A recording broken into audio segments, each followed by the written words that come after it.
I'm Will Carr, and I'm here to fire you up.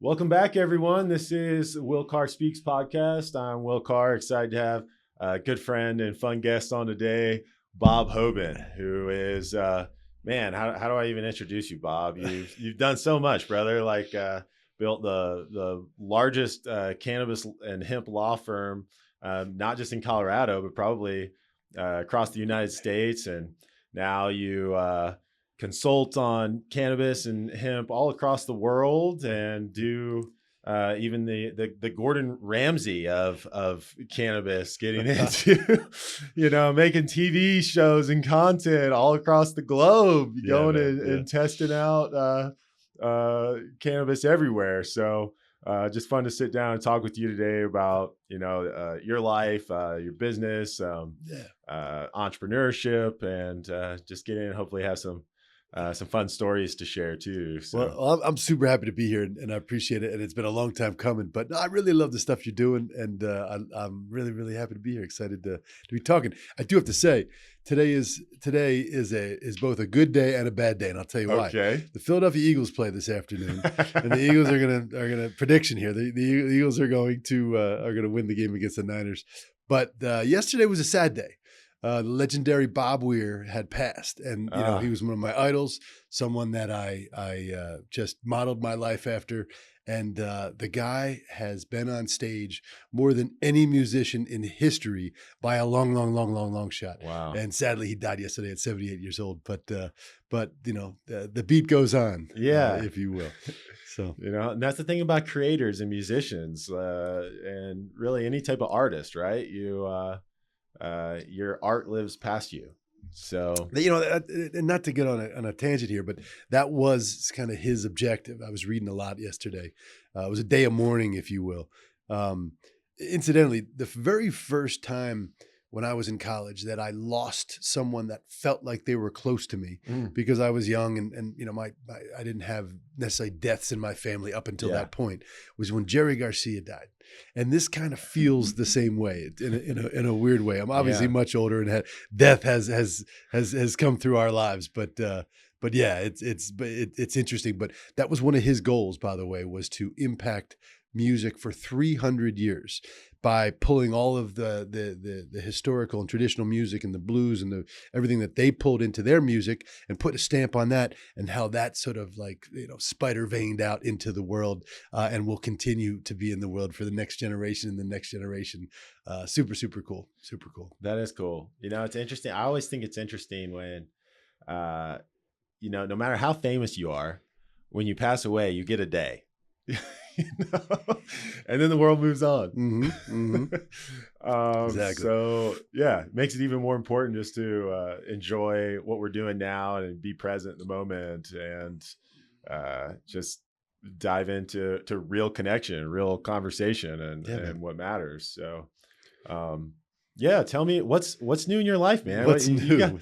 You're always doing something. Like you probably don't even know where to begin with that question. No, it's a great question. So you and I obviously met when you first started your company, and you were looking for some legal counsel, and you worked with myself and some members of our team as you were building Genesee, and at that point in time, hemp was really on the up and up, right? So built this law firm, as you mentioned. Hemp was in everything at that point in time, CBD in particular. CBD was an ingredient. I remember back in the day, you can go to a hotel and you can order pillows that are allegedly treated with CBD. You could buy firewood to put in your fire at home with CBD in it. Things didn't make sense, but CBD was certainly a craze. CBD mattress. Exactly. So I stopped practicing law full time in 2024. That was after selling my law firm to a big international firm. So as you point out, I built the Hoban Law Group up over about 14 years. And then I turned around and I sold it to an international firm. And then I built that international firm's office here in Denver. We built their cannabis group, won a couple of awards, proud of that, proud of my team there. And then I said, I'm out. Yeah. I'm not getting up at 4:44 every morning anymore. and unfortunately, the bane of existence for all lawyers is you've got to record your time. You got to track your hours. That's how you get paid. So I'm really happy to be beyond that. What I've been doing since then is a whole lot of travel. Always traveled, but mixing more, personal with business travel. To your point, I did film a show for about 60 days. We created content for a major streaming service. The working title of that show was called The Green Frontier. That's awesome. When's that going to be released? Well, so we should know. Well, let me put it this way. We captured content in Iceland, Amsterdam, Japan, Argentina, Mexico, United States, Toronto, Canada. And what we were doing is trying to tell the story of, to your point about personal connections, telling the story about the hard work and dedicated people in our industry that push things. Yeah. Really how smart, how dedicated, but really they're all characters. So telling that story was great. Now, I haven't seen the actual pilot episodes yet. Okay. Within the next 2 weeks, I should see some content. We've seen some sizzle reels. We've seen some mashups, and I really, really like what I see. But I haven't been able to sit down and say, all right, I'm going to watch an episode from front to back. Once those episodes are done and we do some back and forth and like to assert some creative control in there, then we should know by the spring whether the primary streaming service will accept it or whether we need to go to the next one on down the road. I partnered up with a really great production team, JT Barnett Productions, he's really well known in the streaming world, docudrama category. Didn't you say he did Tiger King? He did the Tiger King. He's in the Tiger King. So some people roll their eyes on that, but that's always a great conversation starter. Traveling around the world when people wonder, well, what are these people doing? Anytime you got a camera on you and there's some lights, people always wonder what's going on. And they don't know me from anyone, but they go, oh, JT from the Tiger King. So I should know by the spring where it'll be. We're aiming for our top choice on that streaming service platform, and then if not the second tier, which isn't really second tier at all, but would be where to go. So been filming that, telling that story. I do, to your point, do some consulting work. I serve as a fractional executive officer for some international companies in the space, 2 German companies in particular, sort of a chief strategy officer, and just trying to live a life that is a lot different than getting up at 4:44 every weekday and billing 12 hours a day. Yeah. So, and I've been successful at it so far. That's great. Well, and even your daughter got to go and do some of the travels with you too, right? So that was probably special. She travels with me a lot. She always has. But yeah, we just went, she came down to Argentina with me. We went to Buenos Aires. By the way, if you haven't been to Argentina, go. Okay. Especially now. The dollar converts so well in your favor right now. Everything down there in Argentina is very, very reasonably priced accordingly. But went to Buenos Aires, went to Ushuaia, which is the end of the world. Literally, it's on the Beagle Channel in Patagonia, the southern tip of the continent. We went to El Calafate, which is sort of the mountainous region where, if you've seen mountain pictures from Patagonia, you've seen the Fitzroy and some of these things. And then the Moreno Glacier, which is amazing. And then Iguazu Falls, where Paraguay, Brazil, and Argentina came together. I love the travels. You can tell, you can hear my voice, the excitement, but also telling the tale of cannabis, right? Right. So, all right, what was illicit? What was the illicit market like? Who was responsible for the illicit market? Can we talk to some people that still or did historically work in the illicit market? And then what about the policy changes? Are those countries moving in a direction where they're creating commercial cannabis, whether it's medical or something else? And then ultimately, what's the next generation looking at? What's a commercial cannabis enterprise look like? And that's been a lot of fun. Yeah. So is most of the places that you went to are they, like Argentina, let's just use that for example, are they beginning to have legalization of cannabis for actual non-illicit, businesses can participate? Yeah. So Argentina has a program. It's very similar to how Colorado's marijuana program started years ago, where patients have rights, and then you can sort of aggregate the rights of many patients to cultivate for those patients, and then you can sell to those patients. And it's evolving. So, but that program does exist, and there's a legal pathway, and there's a huge cannabis culture in Argentina. Iceland, they don't really have policy movement, but that was the goal. There was a conference. Okay. The goal was to educate and to bring a bunch of people from around the world together to see what could happen. How could Iceland capitalize on being Iceland? Yeah. And export cannabis, and potentially displace the illicit market in that country with commercial cannabis. So we explored that a little bit. Amsterdam, of course, has had coffee shops, and then we visited. This was a great juxtaposition. So the coffee shop scene in Amsterdam, which incidentally, I went to Amsterdam in 1993. First time I ever left the country to go to a High Times Cannabis Cup. That's probably super fun. To pursue something called Northern Lights. It was the Northern Lights variety, which the Northern Lights in Iceland eluded me, but that's another story for another day.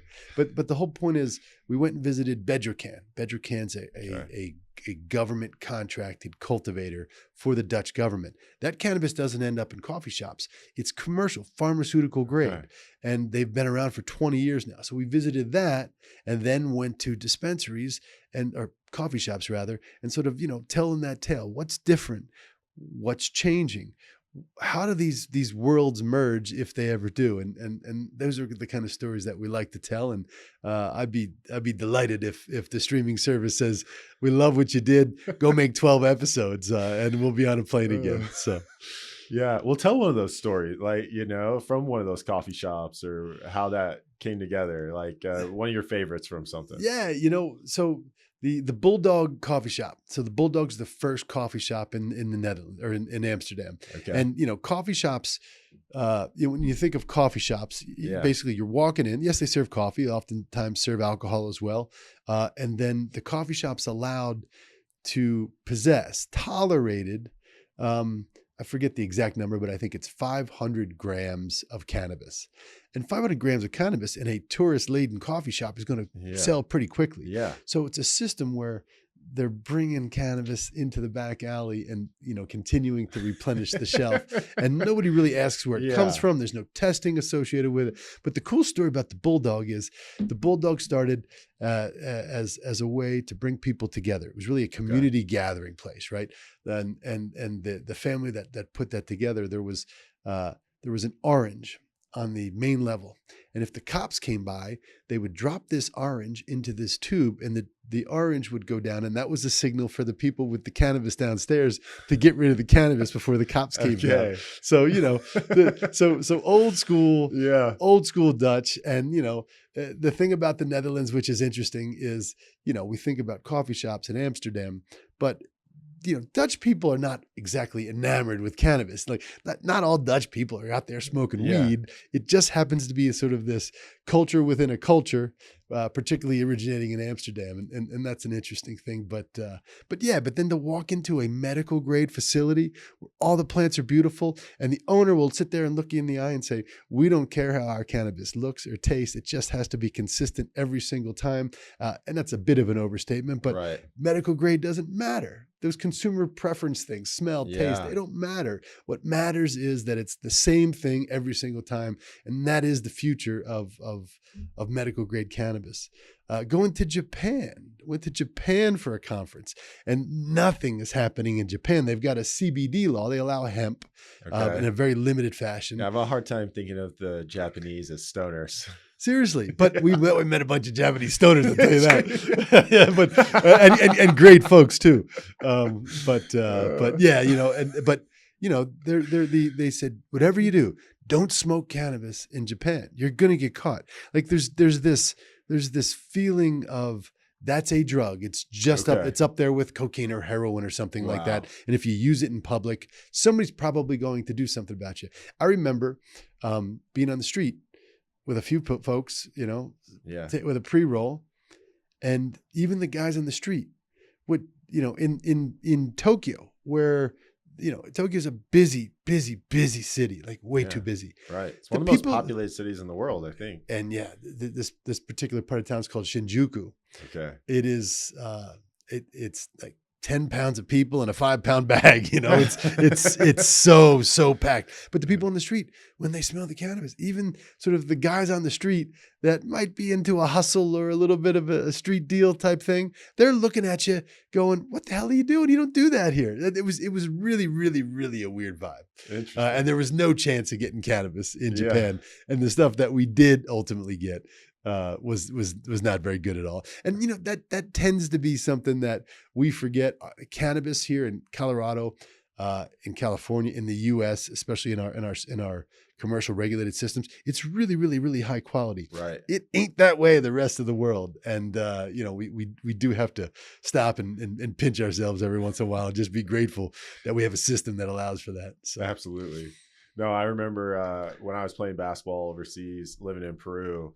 I remember I only one time attempted to get a bag of cannabis, and I was so disappointed that I ended up throwing it away. I didn't even smoke it, more than once or twice, because we were definitely spoiled here in Colorado. It's like, if you're gonna enjoy something, you want to enjoy, especially when you know what the good stuff is. Yes.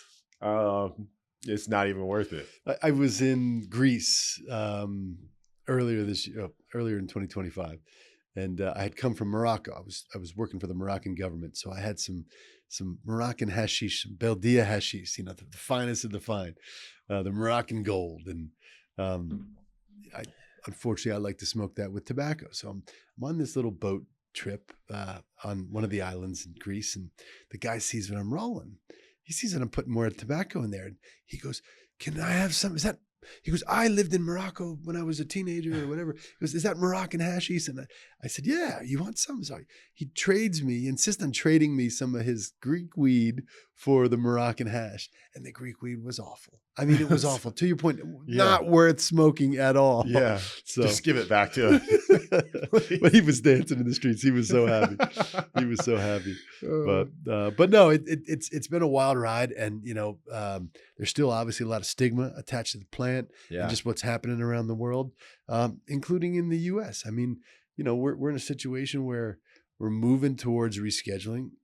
We don't really know what the practical implications of rescheduling marijuana from the most restrictive category to Schedule 3, where it's akin to like Tylenol with codeine is always a good example. Well, and that's official now, right? It's been directed, okay, but it's not official yet. They still have to go through a quote unquote rulemaking process. The DEA does. But then once all that happens, what does that mean? Does that mean dispensaries all of a sudden sell medicine?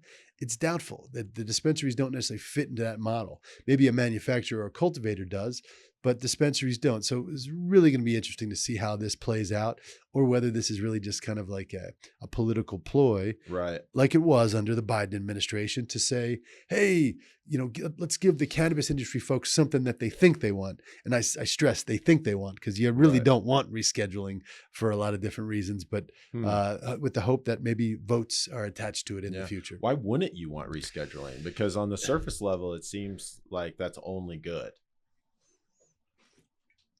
Rescheduling's tough, because then all of a sudden you're recognizing cannabis, marijuana, as medicine. Okay. And there's nothing wrong with recognizing it as medicine. There are thousands and thousands and thousands of studies that prove that marijuana and its cannabinoids are effective with this endocannabinoid system in our body to create homeostasis, basically, and that addresses many conditions in the human body. So the science is out there, but this will be a formal recognition of that. The challenge is, if it's recognized as medicine, does that mean all cannabis, all marijuana now has to go through an FDA, DEA-like system?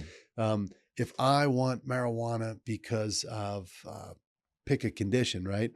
Even as simple as PTSD, do I want to go to a store where I can pick a variety and then go back and roll it or smoke it or eat it?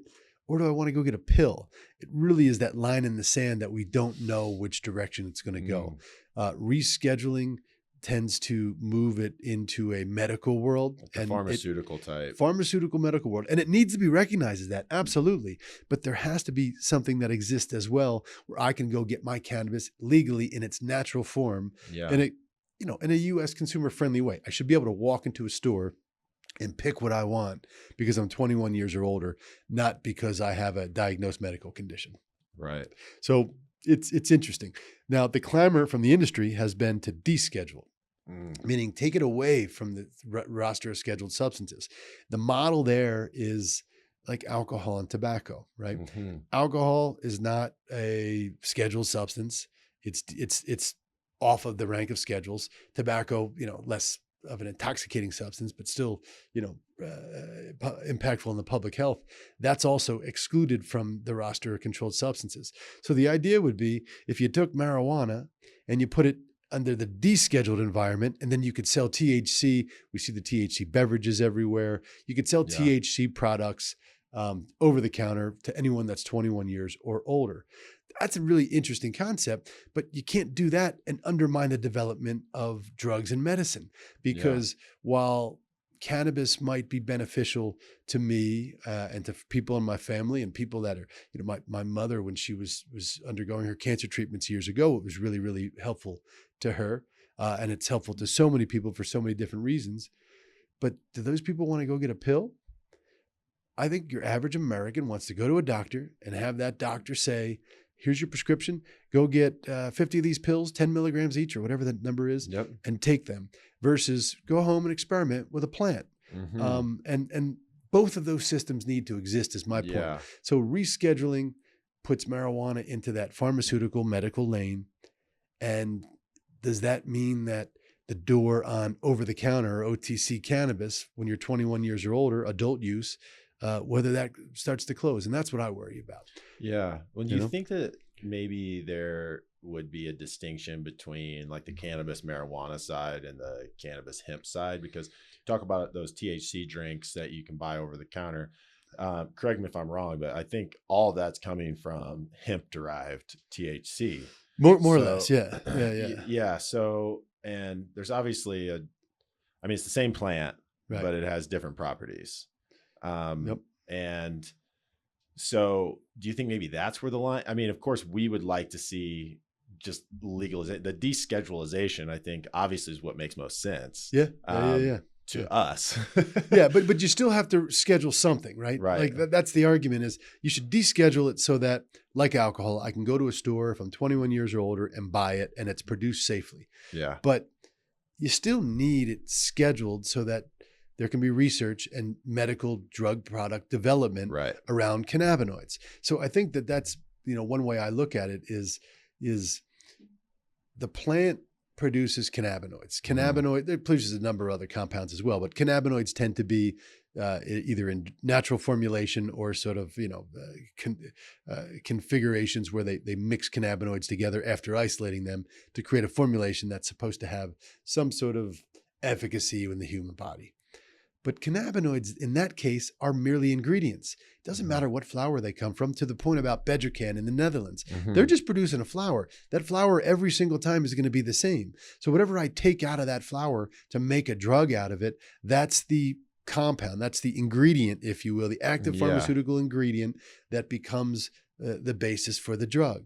So hemp is an ideal source, same plant to your point, just different ratios of those cannabinoids are in the plant. It's freer, it's easier to grow, there's less regulation.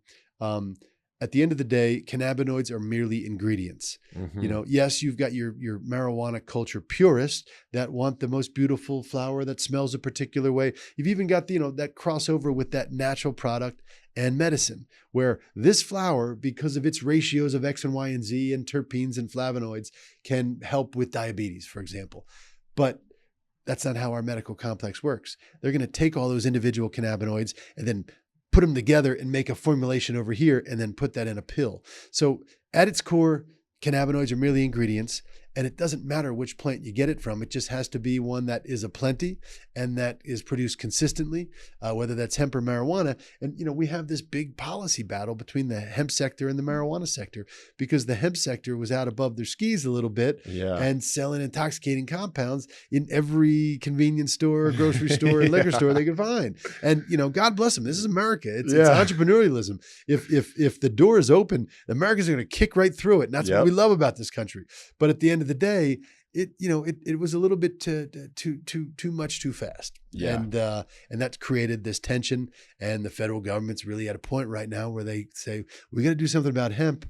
And, we think we've addressed or solved the marijuana problem by rescheduling it. And it's obviously much more complicated than that. Yeah. So much more complicated.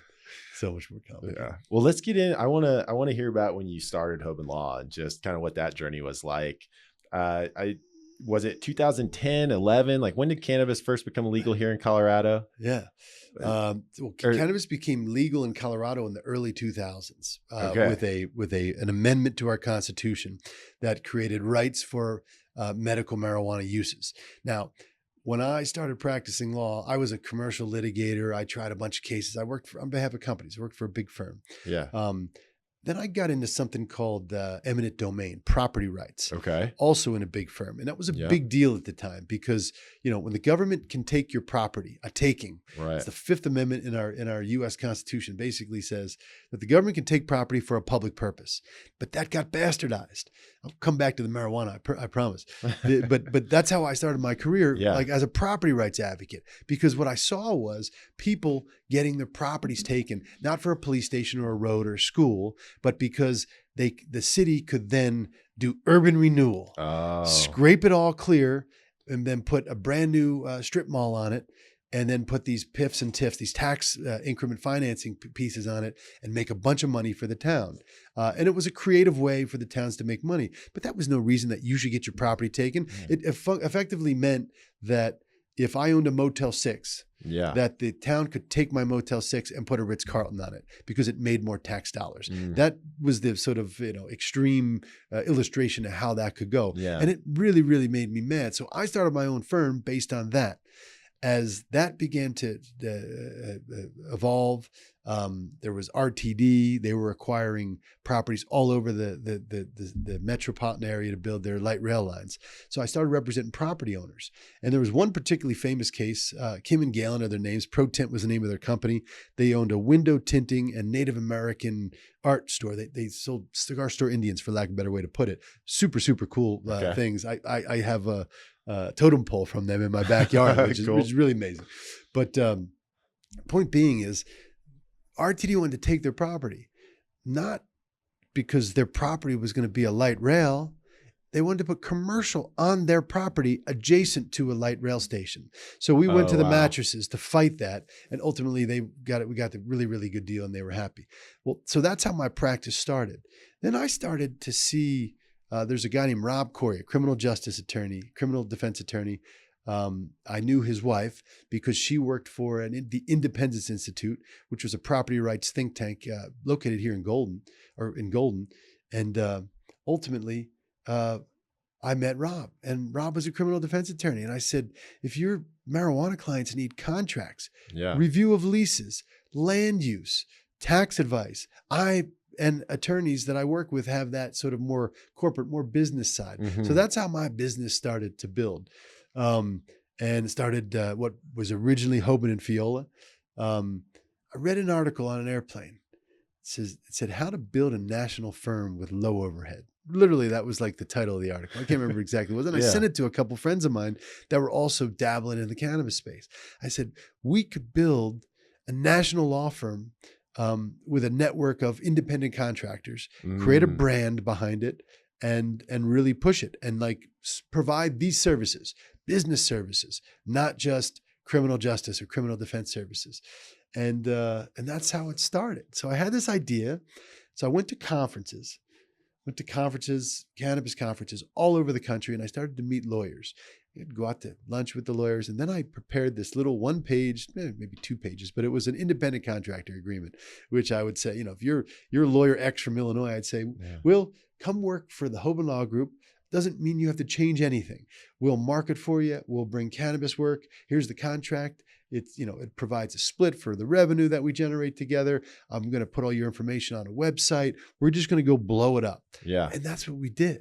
So I went out and I gathered, I had 5 lawyers in my Denver office, base core lawyers that did a lot of the work for my Colorado clients, our Colorado clients, really great lawyers, still friends to this day. So I come back.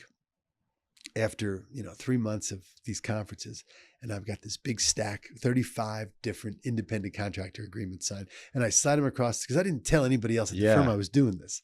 It was my business. I could do whatever I wanted anyway. So I go in and Kate Strickland was her name. And she was my office manager, operating officer, wonderful, wonderful woman, helped me beyond words build my business. And then Halston, ultimately, who was my marketing officer, and she did an amazing job taking the structure and marketing the heck out of it and using digital media at the time, social media, et cetera. Anyway, I slide these 35 pieces of paper across the desk. I said, we now have 35 lawyers. We're a national law firm. Please, let's start working on the website. Here's my vision, blah, blah, blah, blah. She looked at me like I had 6 heads. What the hell are you talking about? We're a national law firm. We got 5 lawyers in Denver. What are we going to do with these people? Who are these people? Yeah. Literally that's how it started. And it just started to steamroll because it was also an example of right place, right time. Yep. The industry was going like this. Yeah. And we were right there, and we were the first cannabis law firm, the first national cannabis law firm, the first international cannabis law firm. We ultimately had lawyers in 10 different countries, and that's how we built it. And we were in the middle of everything. The first dispensaries in pick a state, we represented them. We helped build those strategies. CBD, the CBD boom came out of nowhere because of a company called Cannabis, which my friend, Chris Peruzzi, one of our common friends, Chris Peruzzi works with these salespeople from Nordic Naturals. It's a fish oil company. They worked in the nutraceuticals company. They take their sales team, and sales team goes to Cannabis. Cannabis says, we just sold, $500,000 of something called CBD. It's hemp derived. We think it is. Can you write us an opinion letter to say that this is legal? And I go, CB what? I had no idea what CBD was. And so we did the research, and 3 weeks later, I come up with this memo. And then that memo equipped all of these CBD sellers, and CBD became this huge thing. I taught at the University of Denver, exploded the cannabis education scene. We were some of the first people to do international transactions. So I say this not to pat myself on the back, although I'm super proud of it, but just to say, like, who knows where your journey's going to go? I started a law firm, and all of a sudden, and I've now written legislation for 35 countries around the world. Like, you can't make this stuff up. Right. So that's the journey in a 20-second nutshell. Yeah. So, well, no, and I think that just speaks to, like, when you have something that you're passionate about and you love, and you've got that hustle and you're just going for it. Like, you don't know where that's going to go. Like, before we started the show, you asked me what's my goal with this podcast. And I said, it's one, just to have fun and talk to cool people.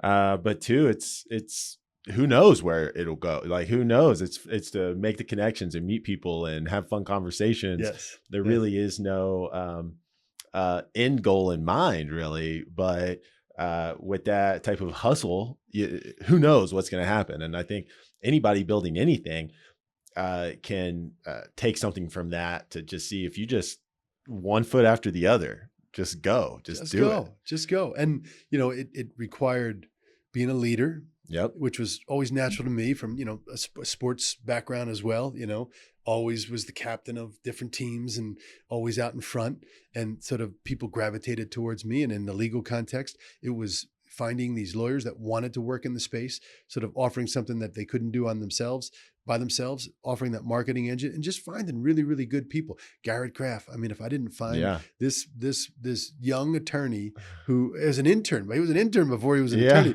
just out of the blue, that came in and just, really helped me build and drive our entire legal practice. I mean, the people along the way, I'm eternally grateful for them.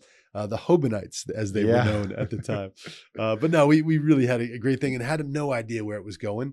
And we had successes. We built. COVID was a real stressor. It was a stressor for everybody, but for us, I went from this independent contractor based firm where I had about 10 employees and about 70 independent contractor lawyers in different places around the country and around the world. That became unwieldy. The accounting became unwieldy. The malpractice insurance piece became unwieldy. I also saw from business perspective that if I hired these people directly, that my bottom line would increase, but it would require me to have enough capital so that I could pay people salaries. So we began this dance. So by the time COVID came around, about a third of our lawyers worked directly for the firm, and the other 2/3 were independent contractors. All right, so that presented a challenge because I'm have to pay payroll for people that stopped working. Like they stopped working, and you'd get them on the phone, and there was, hey, what's going on? Attorney X, why are you not billing? It's been 3 weeks. You're not, and unfortunately, that is the measure of finance and economics for a law firm. Definitely. You're not billing, and our clients still need help and work. They're still moving forward. The response I would get was, did you see what's happening in the world? It is a major shift and reset, but also like, no. And I'd say it doesn't mean work stops. Yes, but as much as our business is a family, I can't just subsidize you. Yeah. So we need to adjust some things. And that was a really bitter one because at that point in time, it wasn't some big corporation. We were a company that we did really, really well, but it's not like we had unlimited reserves to just pay people. Right. And at that point in time, there were no government incentives, right? That ultimately came later, or at least subsidies. And that was hard. So we had to, sort of revise people's salaries, revise the economics of the firm. And ultimately I said, I don't want to be the guy holding the bag when stuff like this why happens. would they stop working? That doesn't make sense to me. Were they just in such a bad headspace? COVID was a gut punch. Yeah. It was. Yeah. So you're saying that their attorneys, wherever they were at across the country or whatever, were just so mentally distracted or mentally distracted, shocked. That they just couldn't work. They just stopped working. And to be fair, I don't mean to laugh at them, but at the same time, it's kind of like, maybe it's easy to sit back and laugh about it, 4 or 5 years later. But I say this with peace and love today, but I remember just walking into my kitchen and saying to my wife, what the fuck? What the fuck? What the fuck? This is not the way the world works. Yeah. And why am I responsible? Why are we and our family responsible for this? And ultimately, there was an element of humanity and sympathy and empathy that you had to exhibit there. But still, the business is a business. And that really, really left a bitter taste in my mouth. So I decided at that point in time that I was going to shop the firm. I was thinking about walking away completely, but I said, let me shop the firm. So I went to big consulting firms and said, what if I brought, 15 of my top guys into a big consulting firm? Cannabis is like this. Maybe they'll need our expertise. Yeah. And I went rounds and rounds and rounds with some very big consulting companies. And then ultimately, I did talk to 50 law firms. Wow. So I interviewed them in a sense. Yeah. And narrowed that down to 5. Picked Clark Hill because of the people. Midwest-based firm, 135 years old. People were super kind. There was a great economic incentive package in there and a buyout. And the rest is history, And like I said, I'm grateful for that. It doesn't feel like it ever happened, Will. It feels like I was talking to my friend last night. It feels like this was somebody else's life another lifetime ago. Yeah. And it wasn't, it only ended a few years ago, but holy smokes, that was a whole lifetime ago. And the memories will last forever. We always used to say, there's like the Grateful Dead, it was kind of like this notion of we're not the best at what we do. We're the only ones that do what we do. And that was the mantra. So yeah, it was fun. That's really, cool. Really fun. Yeah. And I think honestly, that just exemplifies too the difference mindset between someone that has that entrepreneurial type mindset and everybody else. Yes. Yes. And how is it a question that you don't get to just stop working? Yeah. Like, how is that a question? Like, can you go? Yes, if you work for a big corporation, there's there's leave and there's federal benefits and there's all these different things.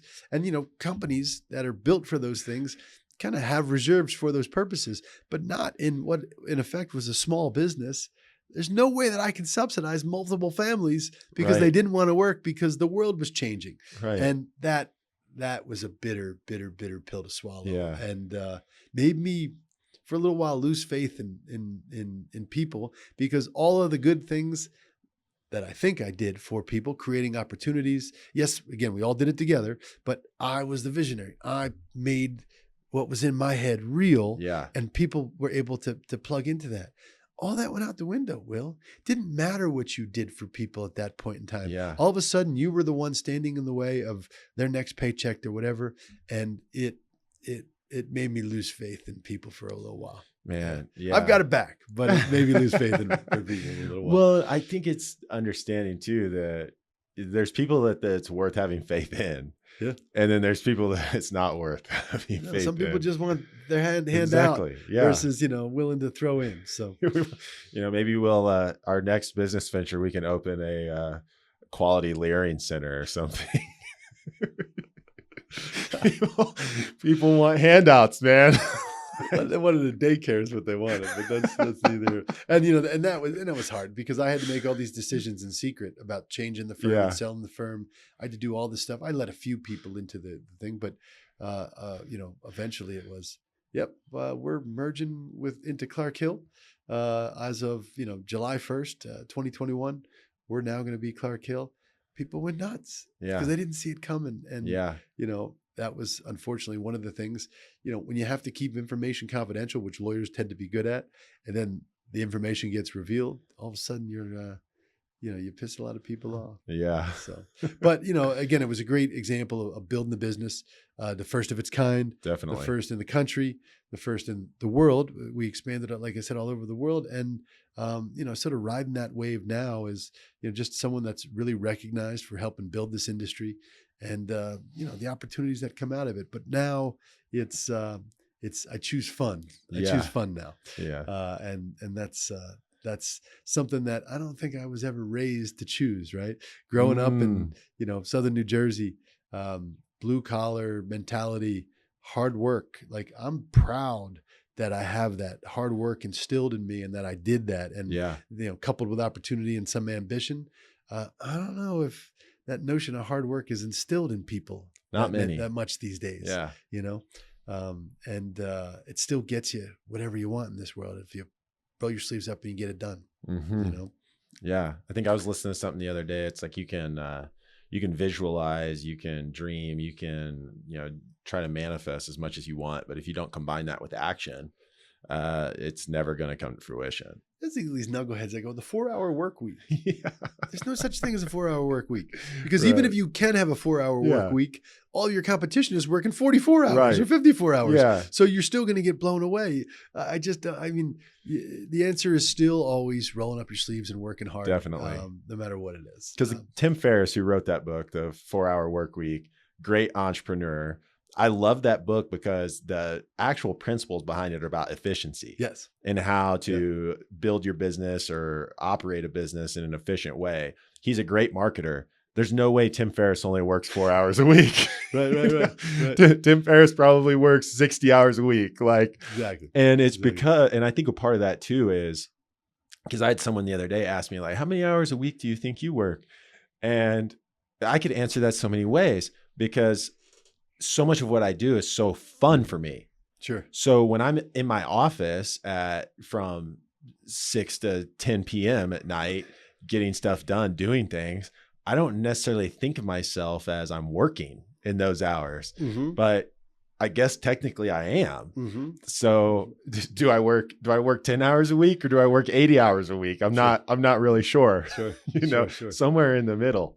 Well, so for me, it's a little bit more defined because when I'm not engaged with other people and working, whether it's networking or business development or accomplishing tasks on behalf of people, I tend to disengage from society as a whole, and I know you and I have a lot of similar loves in that way. Yep. I want to get out into nature. I want to get out into the wilderness. I don't want my phone to be working. So for me, when I am not working, I tend to bury myself in things that I really, really enjoy. And that is completely detached from other people and technology and otherwise. So I can tell you when I'm not working and when I'm not and when I am, because I'm usually in a place that has no cell service. And, the biggest and best technology around me is my lighter to start a fire. Yeah. So, well, and probably being in a business like you had where you really bill your hours helped you define that better for yourself.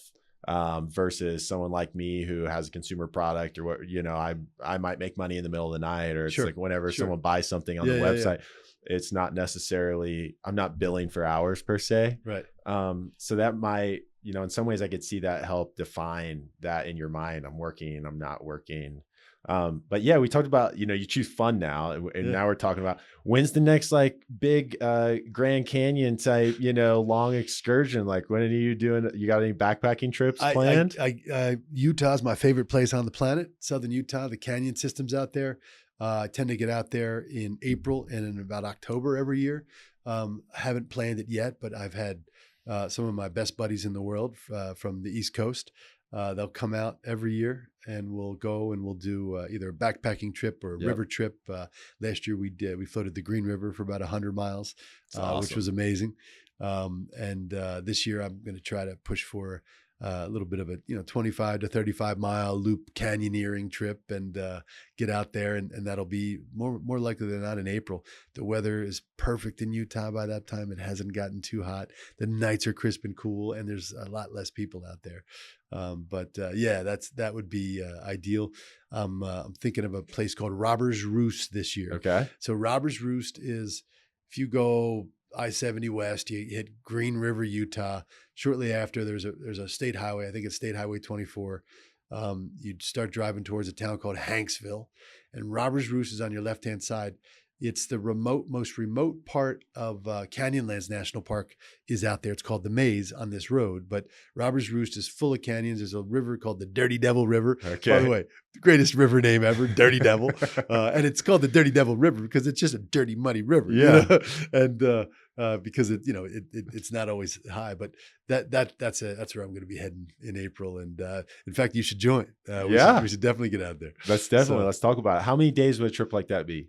25 to 35 miles. It's probably 3 nights, Okay. Maybe you push it into 4 nights if you really wanted to take it easy. Start at 4 p.m. the first day. That drive out there is always the slog, right? Right. So do you want to leave in the morning and drive the 6-7 hours to get there? Maybe more with some dirt road travel, and then, get to the trailhead, pop off 4 o'clock in the afternoon and just do 3 or 4 miles that first day? Or do you want to get out the night before and make that first day, a 10-mile day? Right. It all depends, it all depends. But no, I love that country. And the minute that I cross that border going west on I-70 and the rock starts to turn red, I just, makes my heart open up and my head open up. And I just feel like the world is perfect. Yeah. And the cell phone usually doesn't work either. So it's a good benefit. There you go. Well, I'm down for that trip. As long as it's not the last weekend of April, because I have a conference I'm going to be at then. I think I'll try to join you. That sounds awesome. Let's do it. Yeah, let's do it. Yeah. Another thing, one of my favorite things these days, and during COVID, I bought dirt bikes. Okay. So I hadn't ridden dirt bikes since I was a kid. And, COVID, most of us didn't stop living our lives like so many other people. Yeah. Especially living in the mountains. Yep. So I bought some used dirt bikes for my son and I, and really have just fallen in love with getting out on a dirt bike. And I've got a nice dual sport, and I can ride on a road, and I can ride on a trail, and to bring that in tow, do a little couple night camping trip, backpacking, and then just get out and ride what I call the finest dirt roads in America, because it's so dry out in Utah. Those federal government roads, the BLM roads, north of Thompson Springs, Utah, they're perfect. There's not the washboard effect because there's not a lot of moisture. And you can just ride for miles and miles and miles. And the scenery is unlike anywhere else on earth. It really is. Is that what causes that washboard effect? Because obviously I see that all the time on these Colorado, roads that my understanding is, when you get moisture, you get rain, you get some snow that lingers, right? And then the suspension system on a truck, it's going to, every time it's getting a grip, it's kicking the dirt out of those things. So that's what creates the washboard. So you got mud and the tire treads kicking it out, and it's creating these little ripples through on the road, because washboard roads are the absolute worst to drive on. Oh man, they're awful. You can't drive fast, you can't drive slow. There's just no way around it. You just, 5 miles an hour. Exactly. Yeah, or you're just accepting that your whole vehicle is going to be rattled to death by the end. Exactly. And everybody, no one knows what we're talking about unless they've been on one. Seriously. Man. But no, it's like I said, life is good. I am happy to have changed my professional trajectory. Yeah. But still in the game and still, looking for things to do. I'm tied to the cannabis industry for better or for worse. Yeah.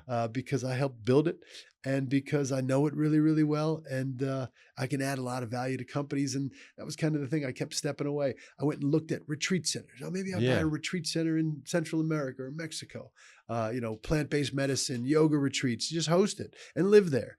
That was a path I was on, but I ultimately, at least to date, have decided against that and still work in the space and really just embrace the travel around it. The international cannabis industry is great. The people around the rest of the world, cannabis is legal all around the world right now. Products are being shipped from country to country to country legally. Who'd ever thought that this would have happened? And I'm just grateful to be a part of it all, So. Yeah. Yeah. Well, life is fun, man. You still got half your life left, Seriously. So, and I think that's an important thing to remember too. Like you can do something doesn't have to be a lifelong commitment, even if it is something that is huge to build something. Like if you're going to spend 15, 20 years on something, 15, 20 years is only 15, 20 years of a whole lifetime. It is. So you can always change. You can always do something that's next. And you can always commit to something knowing that down the line, you can do something else. Exactly. And I think that's a mindset that is not exactly one I was raised with, right? Yeah. When I was raised, it was, you go out and you pick a career, you pick a path, whatever it is. Even if you're a warehouse manager, you do that for the next, 40 years. Yeah. And I think we're a lot smarter than that these days, or at least maybe, the with technology, the ability to go out and earn a living in different ways gives us more freedom than maybe our parents had. Yep. So yeah, there's more options for sure. Yeah. Are you still writing for Forbes? I'm about to finish up writing for Forbes because there's some new editorial controls, which I'm not exactly pleased about. I mean, one of the benefits of working for Forbes was I was able to, I got a wild hair and an idea. I just go write it and publish it. Yeah. It's challenging when you're working as a journalist and you're covering an issue. And then your editor says, you need to put quotes from experts in there. And I turn around and I say, but I am the expert. Yeah. I'm giving you my take on what's happening. That's why I'm writing for you. I'm writing that for you. So I am the expert. I'm not some objective journalist that's just out there gathering information. Yeah. I'm saying, here's what happened. Here's what I believe the effect of that is. And then, pull some quotes in from some people to add some color to it. That became a bit of a challenge working for Forbes, because when you are the expert, you're not the traditional journalist that they like to put in a box. And so that became a little bit constraining, but I'm going to be working for High Times, telling more. Telling more of the journalistic international cultural piece. Right. I wrote a piece for High Times a couple of months ago. Just talking about the cannabis culture. Has cannabis lost its soul as it becomes commercialized? Yeah. And, that's a theme that I'll sort of dive into with High Times, and just looking for another Forbes-like platform to tell the drier stories as well. And we'll see where it all comes together. If this show hits like we expect it to hit, it'll create some opportunities, and that's something that just couldn't suit me better, to be honest with you. Yeah. I always said if there was a camera crew traveling with me over the last 10 years, it would have been, the show would still be on there. Yeah. So now it's just trying to capture that and tell those stories. So. Yeah. I think the trouble there would have just been figuring out what to show and what not to show, because there have probably been a lot of great content that you wanted to keep off air too. Exactly. But no, I'm eternally grateful for the industry and just the opportunities that came from it, and just the ability to travel.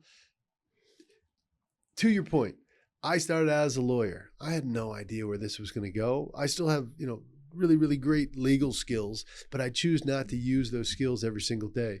Who knew that you could take the basic legal skills, build a business that became international in scope, and travel the world, around cannabis. I still, like I said, I still don't believe any of it's true. Yeah.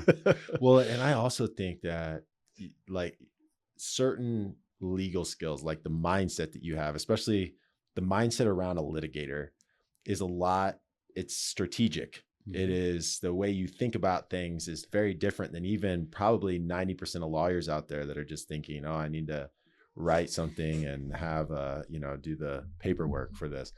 And when you have that type of strategic mindset, it is, you can do anything with that. You can do anything with it. So yes.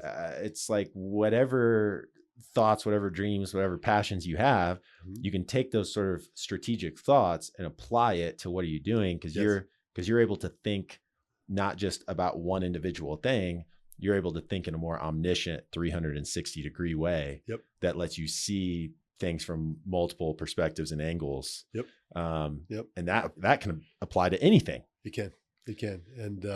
And as a lawyer, your competition is somewhat limited. Lawyers are obviously smart, intelligent people to get to that point education wise, but lawyers tend to be really, really focused. They're not necessarily great at being inventive. They're not necessarily great at solving problems as much as they are, all right, this very complex legal thing in front of me, I'm going to solve that problem, but that's my expertise. I don't know how business works. I don't know how to build things. I don't know how, and I think that curiosity, always curious, always learning. I never learned business in college. I was an administration and justice major. I learned about the justice system. I learned about, the laws.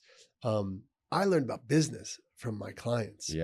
And I wish I had learned that doing it. Yeah, and from doing it. I don't think it's funny to me when you have entrepreneur classes in college, or even the idea of a business degree in college is somewhat. It has value, but you're never going to learn anything in a book or in a classroom more than just going out there and doing it. Getting Real inspired. I think the inspiration is where the education is really important. And I use my son as a great example of that. My son went to college also to be on sort of a law enforcement, administration of justice type path, criminal justice degree. And then he's come to CU and he took a couple of marketing classes and entrepreneurial classes. And while, who knows about the content to your point, but it was the inspiration. It lit that spark to the point where now he's curious and now he wants to do things and he pays attention to people that are entrepreneurs and wants to go do those things. And, that's the invaluable part of it. And you put your time in and, you lift your mental weights and you get that certificate and everything's good at the end of the day. So, it's an accomplishment like anything else. And when you stack accomplishments, you have a tendency to keep stacking them. You do. So, you do. But well, Bob, this was wildly fun, man. I appreciate you coming in. We're gonna have to do this again sometime. I'd love to. Anytime. I'll be on time next time. This is awesome. Well, Bob, great friend, and I appreciate you coming. So Thank you, with that, another great episode. Thanks. Thank you, man. I'm Will Carr, and I'm here to fire you up.